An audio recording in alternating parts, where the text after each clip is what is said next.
Elle a couché avec tous les hommes mariés de la ville jusqu'à ce qu'elle rencontre O'Malley. Tuola, belle et redoutée, avait bâti sa réputation sur la conquête d'hommes mariés, laissant derrière elle foyer brisé et alliances arrachées. Magnat, banquier, ministre, aucun ne résistait à son charme calculé. Elle vivait dans un Penthouse dominant la baie, entourée de luxe et de silence. Un soir, elle entendit parler d'Ezena, homme riche et influent, connu pour sa fidélité inébranlable envers sa femme. Ce fut pour elle un défi. Elle apprit ses habitudes, ses repas sur la marina, ses visites à sa mère dans une maison ocre, ses soirées réservées où l'épouse apparaissait parfois discrètement. Tuola entra dans son cercle avec patience, jouant des regards et des présences calculées. Quand il lui parla enfin, ce fut de ses racines et d'un amour bâti sur la loyauté, érigeant une barrière invisible. Peu après, O'Malley entra en scène.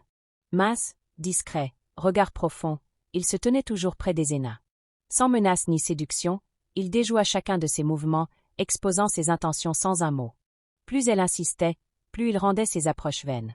Un soir, Ezena la raccompagna et parla de la femme qu'il avait sauvée autrefois, lui faisant comprendre qu'elle se trouvait devant un temple, pas un simple mariage. Les invitations cessèrent. Un matin, elle trouva une boîte sculptée contenant des photos d'elle, toujours avec O'Malley en arrière-plan, et un message. Certaines portes, une fois ouvertes, ne se referment pas. Elle tenta de rappeler ses anciens amants, silence, excuse froide ou refus. Quelqu'un avait renversé son univers. À la plantation où Ezena venait parfois, O'Malley lui parla du premier homme qu'elle avait brisé, frère d'une femme détruite à jamais, révélant que son passé avait laissé des cicatrices plus profondes qu'elle ne croyait.